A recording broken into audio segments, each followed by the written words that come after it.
ഹരേ ഗുരുവായൂരപ്പ ശരണം. ഇന്ന് കണ്ടോ ഉണ്ണിക്കണ്ണൻ ശബരിമലയ്ക്ക് പോകാനായിട്ട് കറുപ്പ് മുണ്ടൊക്കെ കൊടുത്ത് മാല ഇട്ട് കുറിയൊക്കെ തൊട്ട് ഗോപിക്കുറിയുടെ മേലെ ഒരു വരകുറിയൊക്കെ ഇട്ടിട്ട് എന്താ അല്ലേ ഭംഗി.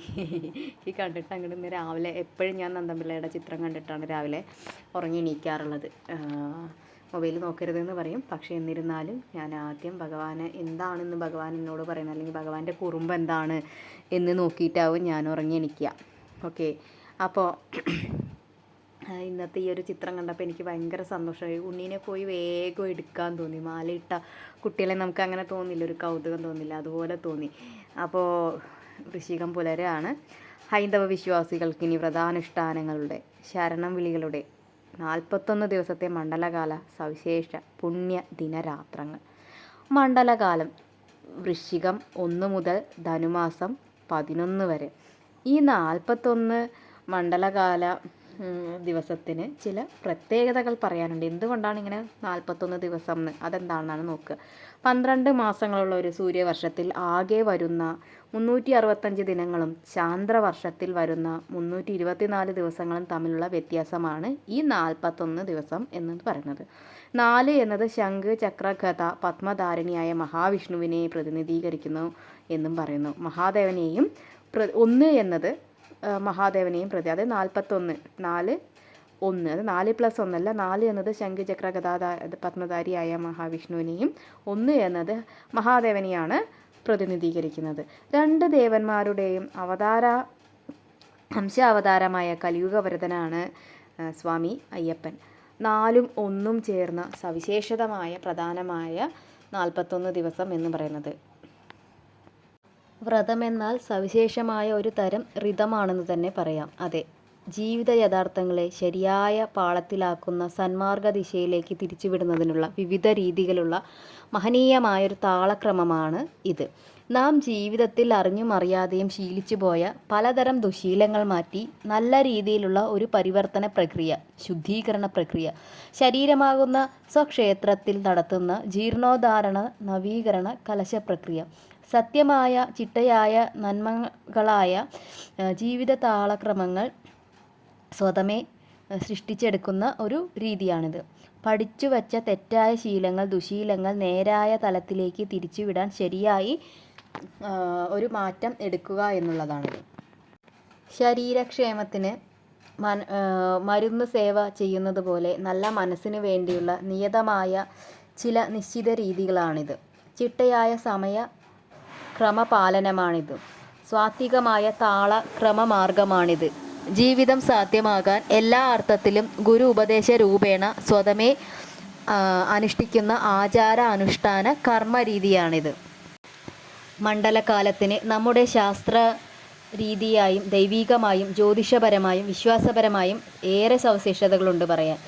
ഭൂമിയുടെ ഉത്തരാർദ്ധഗോളത്തിൽ കഴിയുന്ന നമുക്ക് സൂര്യൻ ദക്ഷിണാർദ്ധഗോള ദിശയിലായതിനാൽ പകൽ ദൈർഘ്യം കുറഞ്ഞ് തണുപ്പ് കൂടുതൽ അനുഭവപ്പെടുന്ന സമയമാണ് ഈ വ്രതകാലം. ശാരീരികമായും മാനസികമായും മടിപിടിപ്പിക്കുന്ന ഈ കാലയളവിൽ ജീവനെയും മനസ്സിനെയും തൊട്ടുണർത്തി കർമ്മോത്സുകമാകുന്ന ദിനങ്ങളായി മാറ്റുകയാണ് ചില ചിട്ടവട്ടങ്ങളോടെ മണ്ഡലകാലമെന്ന് പറയാം. തത്വമസി ഉപനിഷത്തിലെ അർത്ഥഗംഭീരമായ മാന്ത്രിക മണിമുത്തായ വാക്യമാണിത്.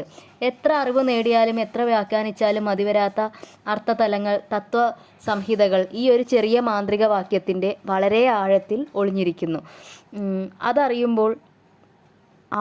അതറിഞ്ഞു കഴിയുമ്പോൾ ആരും ആത്മജ്ഞാനത്തിൻ്റെ ഉന്നത തലത്തിൽ എത്തുക തന്നെ ചെയ്യും. അത് നീയാകുന്നു. പ്രപഞ്ച സത്യത്തിൻ്റെ പൊരുൾ തേടിയുള്ള സത്യാന്വേഷണത്തിൻ്റെ യാത്രയിൽ, ആധ്യാത്മികമായ യാത്രയിൽ ആരുടെയും ഉള്ളിൽ തട്ടുന്ന മനസ്സിനെ തൊട്ടുണർത്തുന്ന വലിയ വാക്യം തന്നെയാണത്.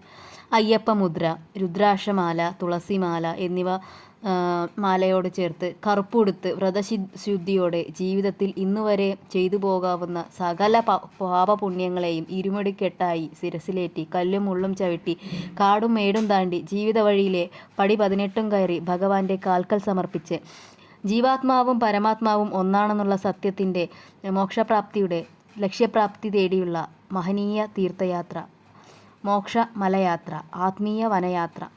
മനസ്സിലും ചിന്തയിലും ബുദ്ധിയിലും ഇരുണ്ടുകൂടിയ അനേകം ഭ്രമങ്ങളുടെ നാളികേരങ്ങൾ, നെയ്ത്തേങ്ങകൾ തിരുസന്നിധിയിൽ ഉടഞ്ഞു വീഴുന്ന പരമാർത്ഥങ്ങൾ, സത്യപ്രതീക മോക്ഷയാത്ര.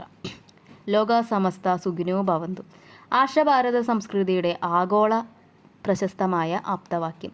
സർവ്വജാതി മത വർഗ വർണ്ണ സാഹോദര്യ പ്രതീകമായി നിലകൊള്ളുന്ന ശബരീശ സന്നിധിയിൽ തത്വമസി എന്നത് കൂടുതൽ ഉച്ചസ്ഥൈര്യം ഉദ്ഘോഷിക്കുന്ന അർത്ഥവത്തായ സത്യവാക്കായി മാറുകയാണ്. മണ്ഡലകാലത്തെ വരവേൽക്കാൻ പ്രകൃതി പോലും കുളിരണിഞ്ഞ് ഒരുങ്ങിക്കഴിഞ്ഞു. ഇന്നു മുതൽ മഞ്ഞു പെയ്യുന്ന സന്ധ്യകൾക്കെന്നും ശരണം വിളിയുടെ ശംഖുലികൾ. വായുവിൽ കർപ്പൂരത്തിൻ്റെയും പനിനീരിൻ്റെയും ഗന്ധം. എവിടെയും ആത്മീയ തലത്തിൻ്റെ ഗുരുശിഷ്യ ബന്ധത്തിൻ്റെ സ്വാമി സ്പർശം. സായന്തനങ്ങൾക്ക് ഭക്തിഗാന ഭജനങ്ങളുടെ താളമേളം. ആരാധനാലയങ്ങളിൽ ശരണം വിളികളുടെ ആരവങ്ങൾ. തത്വമസി അതു നീ തന്നെയാകുന്നു എന്ന പ്രപഞ്ച സത്യത്തിൻ്റെ പൊരുൾ അർത്ഥമാണ് കലിയുഗവരദനായ അയ്യപ്പസ്വാമിയുടെ സന്ദേശം തന്നെ. എന്നുവച്ചാൽ നാം ആരെ അന്വേഷിച്ചു കാണാനായി പോകുന്നുവോ അത് നാം തന്നെയാണ് എന്നൊരു ഉൾവിളിയാണ്. ഉണ്മയായ സത്യമാണ് സ്വാമി ഓരോ ഭക്തൻ്റെയും ഉള്ളിൽ ഉണർത്തുന്നത്. മാലയിട്ടവനെ സ്വാമിയാക്കുന്നത്, അയ്യപ്പനാക്കുന്നത് ആ ഭാവതലം സ്വയം അറിയാനാണ്. തത്വമസി. അതെ, ഞാൻ ആര് എന്ന ചോദ്യത്തിൻ്റെ ഉത്തരം തേടലാണ് ആ യാത്ര. അത് ശരിയായി അറിയലും അനുഭവിക്കലുമാണ് ഈ തീർത്ഥയാത്ര.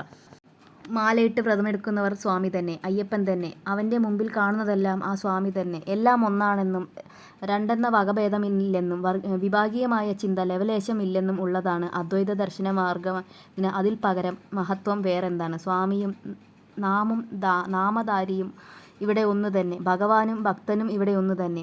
അല്ലാതെ മറ്റൊന്നോ രണ്ടാമത് വേറൊന്നോ ഇല്ല തന്നെ. ഉണ്ടെന്ന് തോന്നുന്നത് നമ്മുടെ എല്ലാം അറിവില്ലായ്മയാണ്, വെറും മായയാണ്.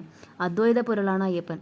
പഞ്ചഭൂത പ്രപഞ്ച പൊരുളും അയ്യപ്പൻ തന്നെ. ശക്തി ഒന്ന്, സത്യമൊന്ന്, തത്വമൊന്ന്. രൂപമേതുമാകട്ടെ, പേര് കൽപ്പിക്കപ്പെട്ടതേതുമാകട്ടെ, ആ ഈശ്വരൻ ഇവിടെ എല്ലാവർക്കും ഒന്ന് തന്നെ. നമ്മളെല്ലാം ഒന്ന്, ഒരേ ശക്തിയുടെ വകഭേദങ്ങളായ ജീവാത്മാക്കൾ തന്നെ. സ്വാമിയെ ശരണം.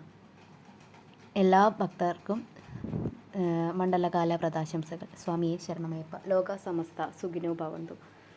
Thank you. എല്ലാവർക്കും നല്ലൊരു മണ്ഡലകാലം ആശംസിക്കുന്നു. പുതിയ വീഡിയോയുമായി അടുത്ത ദിവസം കാണാം. Thank U.